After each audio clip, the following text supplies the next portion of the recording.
안녕하십니까. 소중한 나 무한행복 소나무 시간입니다. 여러분 만나서 진심으로 반갑습니다. 우리가 불교를 믿는다는 것, 그리고 부처님의 가르침을 믿는다는 것, 그리고 부처님의 가르침을 믿으면서 우리가 수행도 하고 기도도 하고 또 여러 가지 복과 선업도 짓고 이와 같이 우리가 여러 가지 신행 활동을 하고 있습니다. 그런데 우리가 인생을 살아가면서 내가 스스로 경험했거나 내 주변의 많은 불자님들께서 경험하신 어떤 사례들을 살펴보면 열심히 절에 다녔는데도, 정말 열심히 불교를 믿었는데도 힘들고 괴롭고 답답한 역경에 부딪힐 때가 있습니다. 그래서 저 같은 경우에도 제가 아는 불자님들 중에서는 정말 열심히 절에 다녔는데 자꾸 힘들고 괴롭고 답답한 일들이 자꾸 터지다 보니까 결국 그 불심을 잃어버리고 더 이상 절에 나오지 않거나 혹은 이제 부처님의 가르침과 완전히 연을 끊어버리고 그냥 무종교인으로 살아가는 분들도 그렇게 제가 실제로 뵌 적도 있습니다. 근데 제가 뭐 따로 어떻게 드릴 말씀이 없죠. 절에 다니면서 불교를 믿으면서 자꾸 좋은 일이 생겨야 그게 막 에너지가 되고 그게 이미 힘이 돼가지고 더 열심히 부처님을 믿고 신행생활을 할 텐데, 절에 다니고 부처님 가르침을 공부하고 또 신행생활을 했는데도 자꾸 안 좋은 일이 생기거나 힘들거나 괴로운 일이 생기게 됐을 때 아무래도 마음의 중심이 약한 사람들은 흔들릴 수밖에 없는 것, 이렇게 흔들릴 수밖에 없는 것이 바로 인지상정이다. 그게 당연한 그런 어떤 중생의 마음 상태일 겁니다. 그렇기 때문에 우리 중생들이 이 인생을 살아가면서 힘들고 괴롭고 답답할 때 무언가 의지할 것이 필요해서 그런 의지처를 이제 갖기 위해서 종교를 선택하게 되고, 수많은 종교 중에서도 불교를 선택하게 되고, 불교를 선택해서 부처님 가르침을 공부하고 기도도 하고 복도 지었는데 오히려 안 좋은 일이 생겨버리면 아무래도 그 뿌리가 약하신 분들, 믿음의 뿌리가 약하신 분들은 결국 넘어질 수밖에 없는 거죠.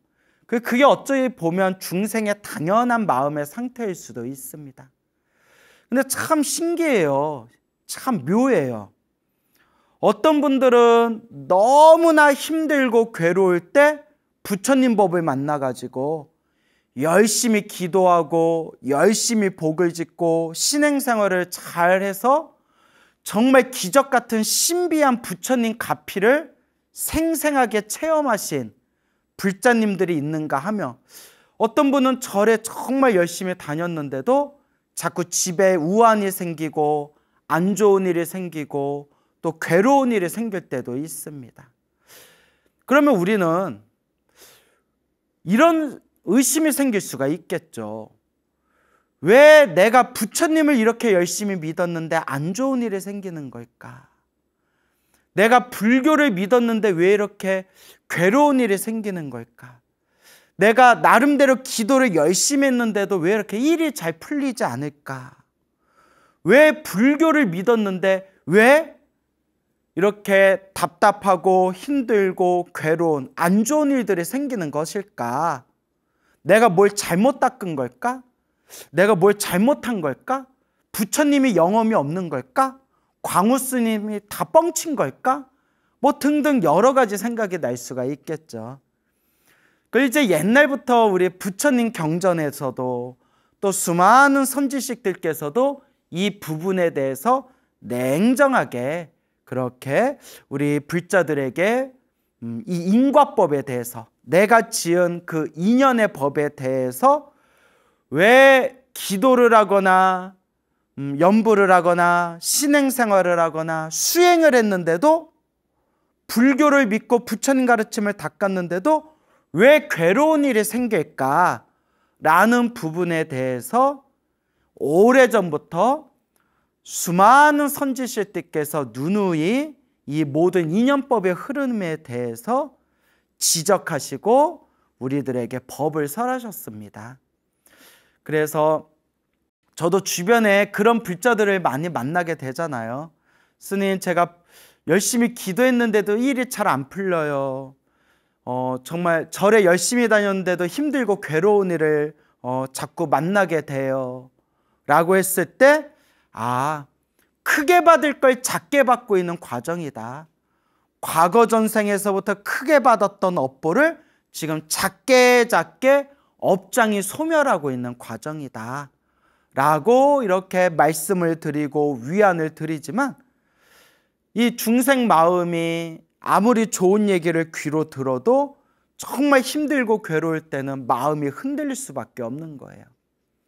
그래서 오늘 여러분들에게 제가 또 이제 아주 좋은 선지식의 말씀을 제가 또 이렇게 한 편의 글을 여러분들에게 읽어드리면서 여러분들의 이 인과법, 내가 지은 그 인과업보의 가르침에 대해서 다시 한번 정리해보고 되새겨보자라는 그런 마음에서 그런 훌륭한 선지식의 글 한 편을 소개할까 합니다. 그 100여 년 전에 중국 불교에서 활동하셨던 인광대사라는 아주 큰 위대한 선지식이 계셨습니다. 100여 년 전에 활동하셨던 그 나무아미탑을 연불수행만을 오로지 닦으셨던 인광대사라는 아주 유명한 위대한 선지식이 계셨는데, 그분께서는 제자를 두지 않으셨고 또 상자를 두지 않으셨어요. 그리고 오로지 연불수행만 하시다가 수많은 불자들이 법을 청하니까 이렇게 편지로서 법을 주고받으셨대요. 요새는 이제 메일이 있어서 메일로, 아니면 카톡으로 이렇게 문자로 이렇게 사람들이 서로 주고받고 하지만, 옛날에는 그렇게 멀리서 며칠 동안 편지가 오면 그 편지를 보고 또 정성스럽게 손글씨를 쓴 뒤에 또 며칠 동안 또 편지가 가서 도착하게 되고, 그렇게 불자들과 주고받은 주옥 같은 편지의 내용들을 모아놓은 그 인광대사의 편지 법문을 이제 인광대사 문초라고 해가지고 책이 엄청 많아요. 지금은 이제 인터넷으로 다 공개가 돼 있는데 다 한문이라서 좀 읽기가 힘들죠. 한문으로 요새는 인터넷 데이터로 디지털로 해서 다 이렇게 데이터베이스에 다 올려져 있는데, 저 인터넷에서 찾아보면요, 그 수많은 그 편지글 법문 중에서 가장 핵심만 된 내용들을 뽑아온 것을 이제 가언록이라는 책이 있어요. 가언록, 인광대사 가언록. 이 가언록이라는 이 책이 오래전에 화두 놓고 연불하세, 솔직히 제목은 마음에 안 들어요. 제목은. 근데 화두 놓고 연불하세라는 제목으로 오래전에 출간이 된 적이 있어요. 왜 제목이 마음에 안 드냐면, 화두는 화두대로 좋고 연불은 연불대로 좋은데 굳이 화두 놓고 연불하세 이래버리면 참선하는 사람 입장에선 기분이 나쁠 수가 있잖아요. 그래서 제목은 마음에 안 들었지만 어쨌거나 아주 훌륭한 주옥 같은 책입니다. 그래서 화두 놓고 연불하세라는 책으로 오래전에 또 출간이 된 적도 있었고, 지금도 인터넷에 찾아보면 아마 구할 수 있을 거예요.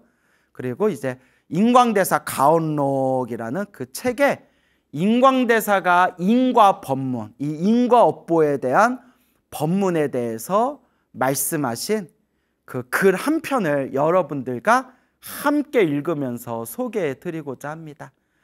아주 중요한 내용이니까. 왜 불교를 믿는데 왜 힘들고 괴롭고 답답한 일이 생길까라는 부분에 대한 우리 인광대사라는 위대한 선지식의 그런 법문의 말씀, 아주 소중한 말씀이니까 여러분들 귀를 쫑긋 여시고 한번 잘 경청해 보시기 바랍니다. 그러면 함께 읽어보도록 하겠습니다.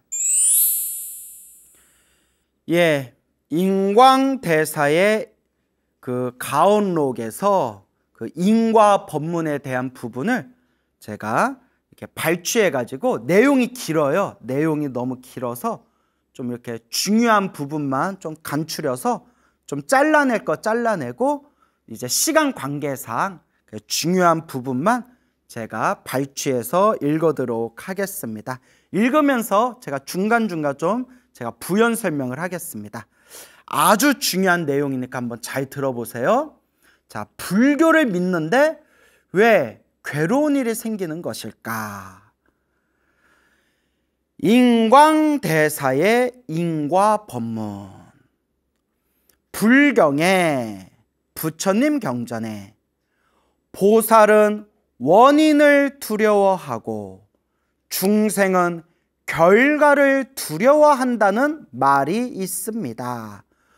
보살은 원인을 두려워하고 중생은 결과를 두려워한다.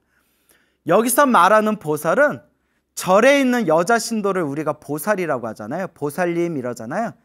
여기서 말하는 보살은 그 보살이 아니라 성불하기 위해서 수행하는 거룩한 대승의 수행자들을 보살이라고 합니다. 거룩한 대승불교의 수행자들, 성불하기 위해서 수행하는 거룩한 수행자들을 보살이라고 하는데, 보살은 원인을 두려워하고 우리같이 평범한 중생들은 결과를 두려워한다. 보살은 원인을 두려워한다. 여러분, 인과 업보가 뭐예요? 인연법이 뭐예요? 인과법이 뭘까요? 콩 심은 데 콩 나고 팥 심은 데 팥 난다는 뜻이잖아요. 내가 지은 원인 따라 그런 결과가 생긴다.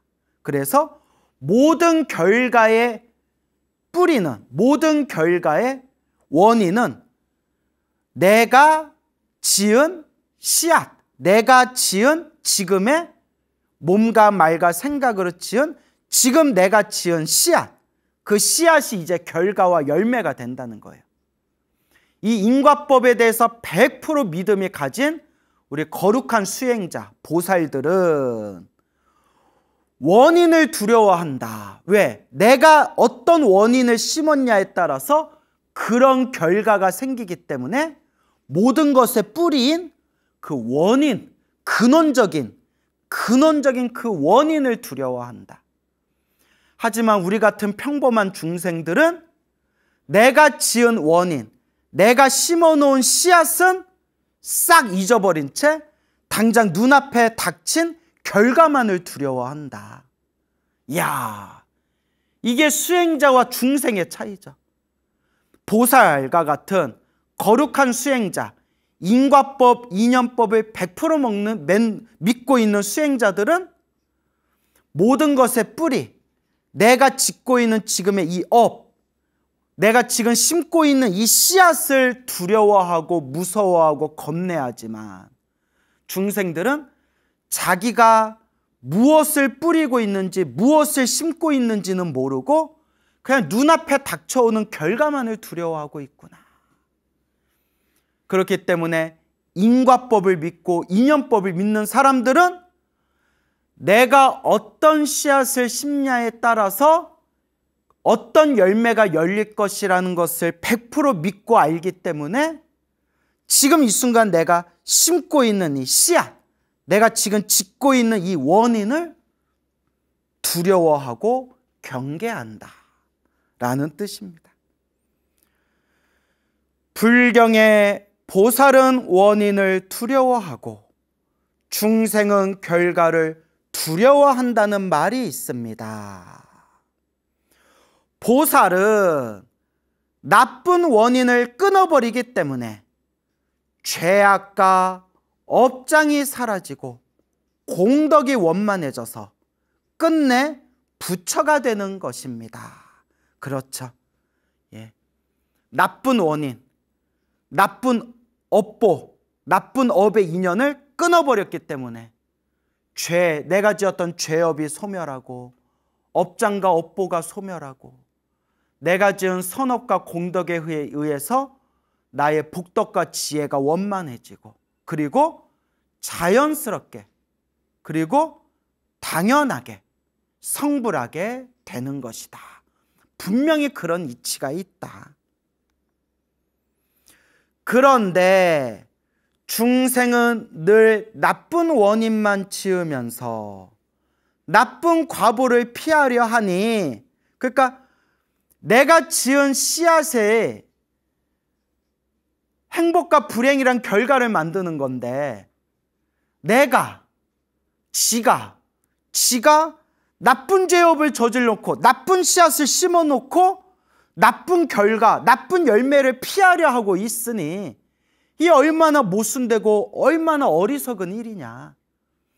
행복해지고 싶으면 행복해질 수 있을 만한 원인을 심어야 되고, 나쁜 원인을 씌웠으면 결국 나쁜 결과를 자기가 받게 되는 건데, 행복해지고 싶다면서 나쁜 씨앗을 심어놓고 자기가 나쁜 씨앗을 심어놓은 뒤에 정작 나쁜 열매, 나쁜 결과가 생기는 걸 피하려고 하니 얼마나 중생들아, 얼마나 어리석은 일이냐, 그런 뜻이 되겠죠.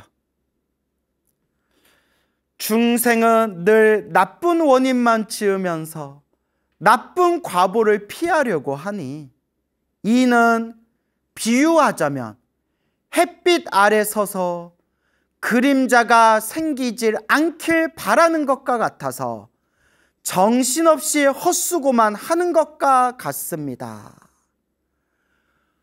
내가 선업을 지으면, 내가 복과 선업과 공덕의 씨앗을 심으면 반드시 행복의 열매가 열린다는 것은 해가 뜨면 그림자가 비추는 것처럼 당연한 일이고, 만약에 나쁜 씨앗을 심어놓고 나쁜 업의 인연을 만들어 놓고 나쁜 결과가 생기질 않길 바라는 것은 해가 떴는데 그림자가 생기질 않길 바라는 것과 같은 그런 헛수고, 정신없는 헛수고와 같다라는 아주 준엄한 그런 꾸중이 되겠습니다. 흔히 뭘 모르는 어리석은 사람은 조그만 착한 일을 해놓고는 큰 복을 바랍니다. 완전 우리 얘기죠, 여러분. 뭘 모르는 어리석은 사람은 자그만 그런 복 하나 지어놓고 큰 결과를 얻기를 바라지 않습니까? 그러니까 이제 뭐 옛날 큰 스님이 우스갯소리기로 그 부처님한테 그 초 하나 올리고 향 하나 올리고 이렇게 쌀 한 포대기 올려놓고 로또 당첨되게 해주세요, 로또 당첨되게 해주세요. 우리 중생들 마음이 그렇다는 거예요. 조그만 복을 지어놓고 받기는 엄청나게 큰 복을 바라는 우리 중생들 마음이 다 그렇죠. 뭐 저도 그래요. 저도 그렇고 여러분들도 그렇고 원래 중생은 비슷비슷하지 않습니까? 그러다가 한번 힘든 일이라도 만나면 곧장 착한 일을 하는데도 재앙을 당하니 인과 법칙이란 말짱 빈말이다 라고 불평합니다. 처음에는 이렇게 절에 다니면서 좀 기도도 해보고 염불도 해보고 부처님 앞에서 이렇게 복도 좀 짓다가 뭐 갑자기 뭐 힘든 일을 겪게 되면 내가 이렇게 절에 열심히 다녔는데, 내가 이렇게 부처님을 믿었는데, 내가 이렇게 착한 일을 했는데 나한테 이런 힘든 괴로운 재앙이 닥치다니 인과 업보라는 거 다 거짓말이다, 말짱 빈말이다 라고 불평을 하게 된다. 그리고는 처음 품었던 마음을 후회하고 뒷공문이 빼면서 도리어 불법을 비방하기도 합니다.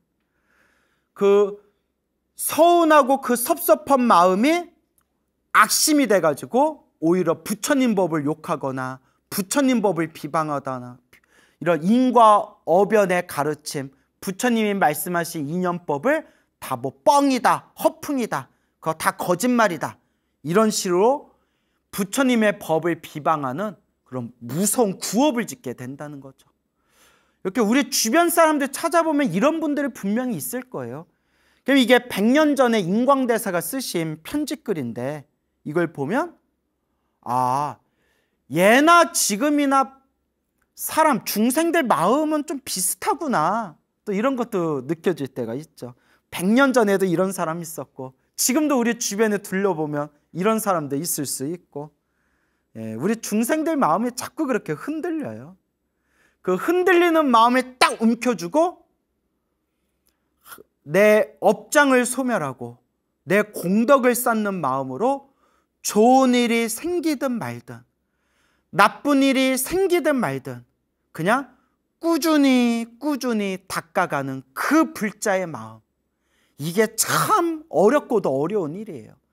그리고 그런 불자분들이 계시다면 정말 이 진흙 속의 연꽃과 같은 그런 대단하신 분들이겠죠.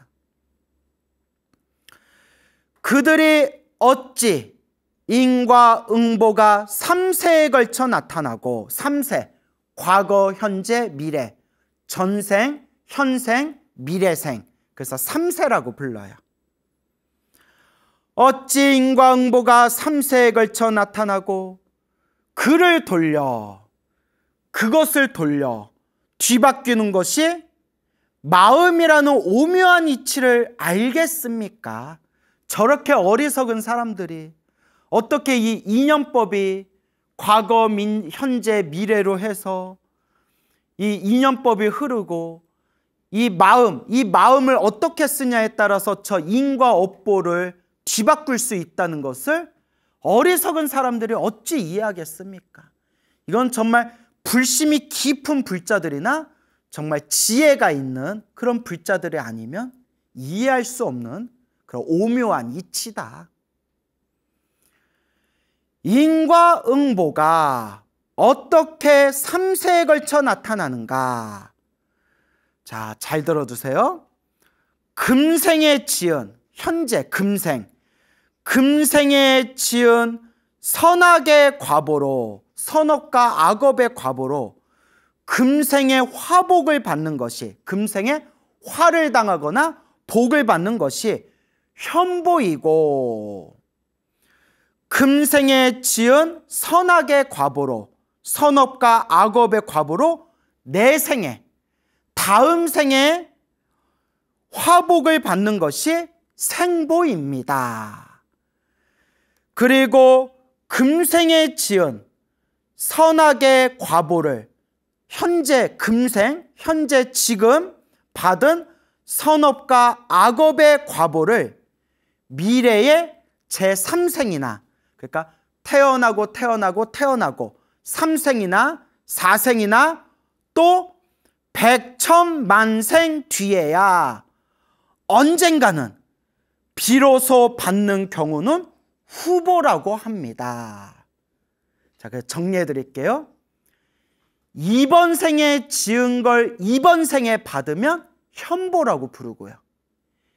이번 생에 지은 걸 다음 생에 받으면 생보라고 부르고요.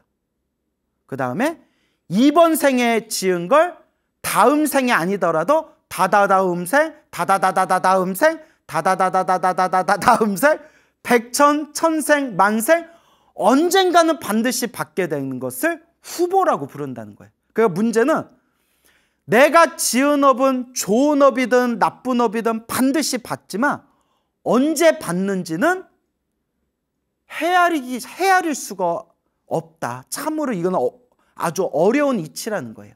이번 생에 지은 걸 이번 생에 받으면 현보, 이번 생에 지은 걸 다음 생에 받으면 생보, 이번 생에 지은 걸 언젠가 미래에는 반드시 받게 되는 걸 후보. 언제 받냐? 이것은 우리 중생들이 다 헤아릴 수 없지만 내가 지은 업은 반드시 받을 수밖에 없다. 이게 바로 인연법이라는 겁니다. 인연법, 인과법. 그러나 헤아릴 수 없는 시간 동안 걸친 인과는 오직 부처님만이 훤히 내다보실 수 있습니다. 이는 성문의 눈에도 안 보이는데, 성문, 여사만 성문은 아라한을 뜻해요. 성문 아라한. 그래서 아라한, 부처님의 제자로서 번뇌와 망상이 사라진 거룩한 성자 아라한, 성문 아라한. 이는 성문 아라한의 눈에도 안 보이는데, 아라한조차도 다 꿰뚫어 볼 수가 없대요. 아라한도 거룩한 성자지만 이 우리가 지은 업을 우리가 받는 이 미묘한 그 세밀한 이치는 아라한들도 다 볼 수가 없대요. 하물며 천안이나 하늘의 눈, 천안이나 육안, 사람의 눈, 하늘의 눈, 천안이나 사람의 눈, 육안 따위로도 보이겠습니까? 아라한이라는 거룩한 성자의 눈으로도 다 볼 수가 없는데, 하물며 하늘세계의 눈이나 사람의 눈으로도 다 꿰뚫어 볼 수가 없습니다. 오직 이 인과 어변의 이치는 오직 부처님만이 환하게 꿰뚫어 볼 수가 있습니다. 그러니까 우리 중생들이 이 인과법이 마음에 딱 안 와닿는 거예요, 여러분. 왜냐? 보질 못하니까. 우리 중생들은 내가 보고 듣고 내가 직접 느끼고 내가 부딪혀야 믿거든요. 어떻게 보면 유물주의일 수도 있는데, 유물론일 수도 있는데, 일단 뭐가 만져져야 되고 보여져야 되고 내가 느껴져야 돼요. 근데 이 인연법이라는 것 자체가, 인과 업보의 가르침이라는 것 자체가 오직 부처님만이 훤하게 꿰뚫어 보실 정도로 너무나 심오하고 세밀하고 미묘하기 때문에 우리같이 어리석은 중생들은 볼 수도 없고 믿기도 힘들다는 거예요. 그나마 과거 전생에서부터 착한 뿌리를 심어놓은 이 성근이 있는 불자들은 내가 보지도 못하고 내가 느끼지도 못했지만 부처님이 말씀하신 경전의 가르침을 통해서 부처님 말씀이 진실일 것이다 라는 이 인연법에 믿음을 내고 선업과 공덕을 닦는 삶을 살 수가 있는 거죠. 그러니까 여러분, 불자가 이와 같이 믿음을 가지고 선업과 공덕을 닦을 수 있다는 것은 엄청난 복입니다. 엄청난 타고난 성근이에요. 그만큼 믿기가 힘들다. 이러한 삼세 인과 응보의 이치를 안다면 착한 일에 복이 내리고 나쁜 일에 재앙이 내린다는 성인의 말씀은 본디 조금도 틀릴 게 없습니다. 인과법은 정확하다. 이번 생에 받을 수도 있고 다음 생에 받을 수도 있고 다다다다음 생에 받을 수도 있지만 내가 지은 업의 인연은 반드시 내가 받게 된다. 인과법은 정확하다.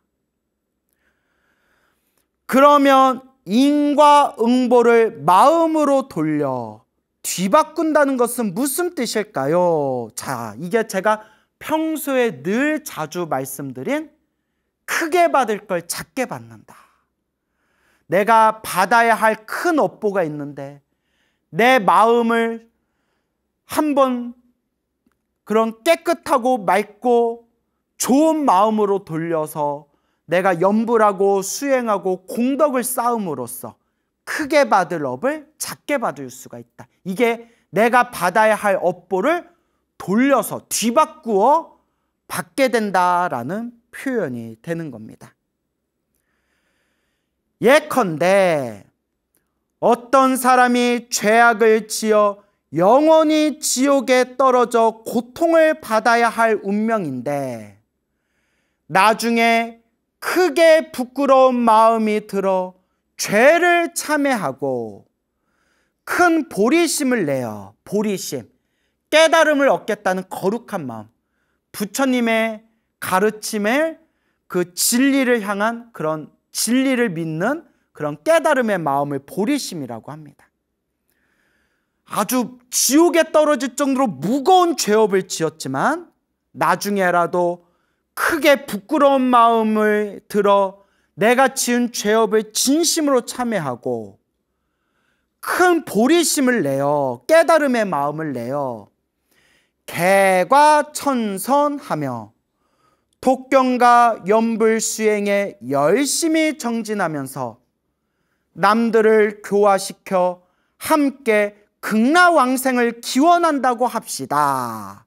만약에 무거운 죄업을 지은 사람이 이렇게 개과천선해서 연불하고 수행하고 남들에게 부처님 가르침 열심히 전하면서 그렇게 올바른 길, 올바른 불자의 길을 걷게 된다면, 이렇게 열심히 수행하다 보면 현생에 우선 당장 남들로부터 비웃음이나 손가락질 당하기도 하고 덜어는 뜻밖의 질병을 얻기도 하며 또는 가난하고 어려운 처지에 놓이는 등 갖가지 안 좋은 일들을 만나기도 합니다.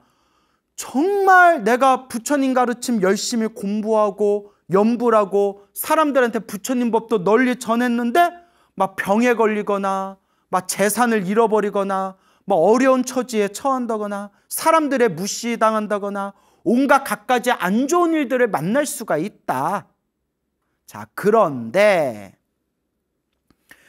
그러한 재난과 시련으로서 먼저 지었던 죄악 때문에 지옥에 떨어져 영원히 받아야 할 고통이 액땜되어 사라지고, 그러니까 제가 늘 여러분들께 귀가 따갑도록 드린 말씀, 크게 받을 걸 작게 받고 있는 거다.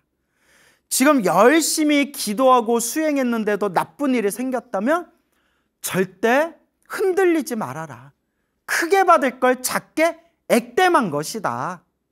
이제 그 말씀이 나오고 있는 겁니다. 나아가 평범한 생사윤회를 벗어나 성현의 경지에 들 수 있는 것입니다.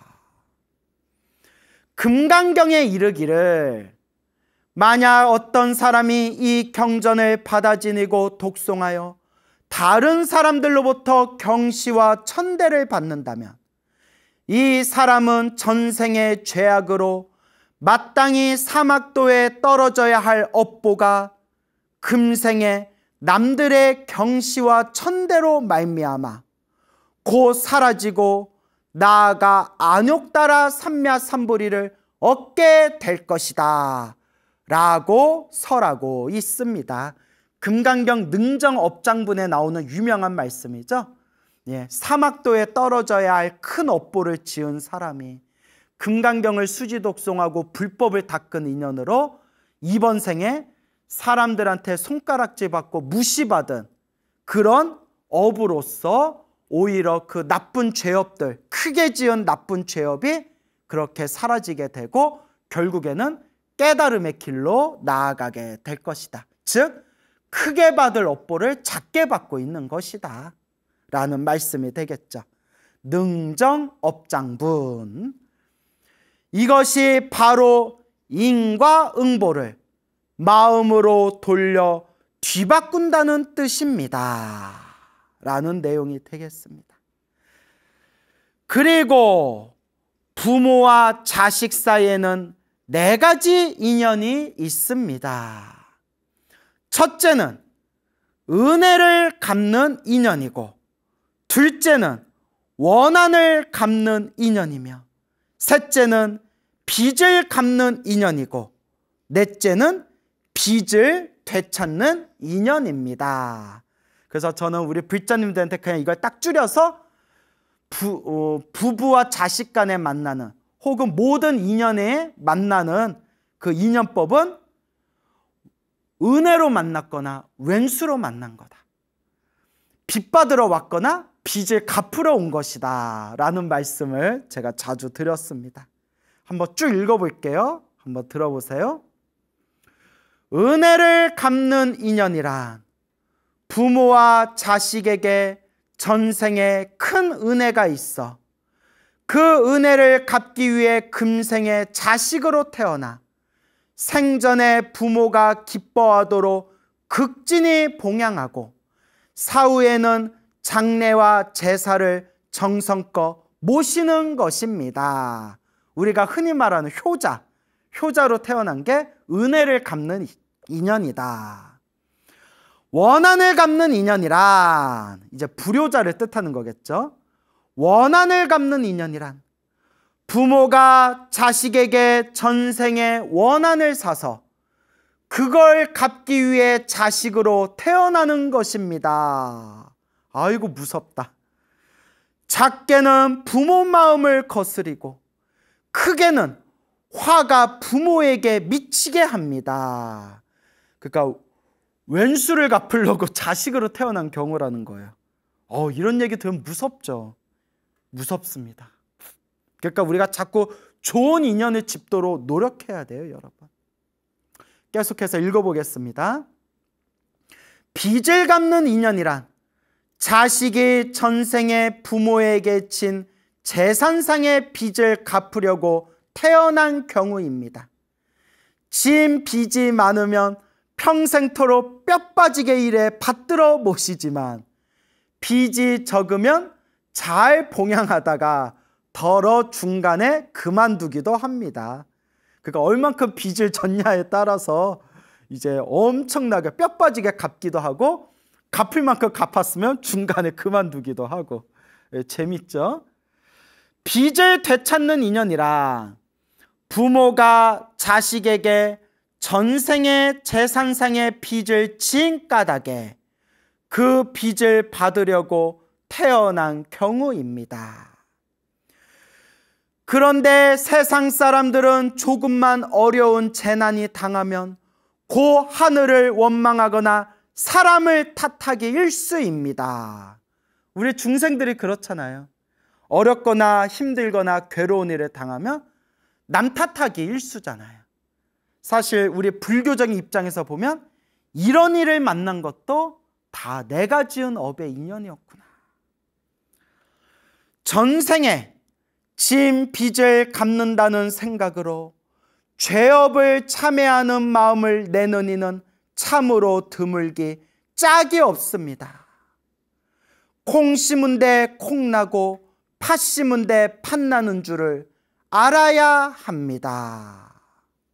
또 금생에 착한 일을 하면서도 재난을 당하는 이들은 전생에 지은 죄악의 업장이 너무 두텁기 때문인데 만약 이들이 착한 일을 안 한다면 그 재앙은 더욱 커질 게 분명합니다.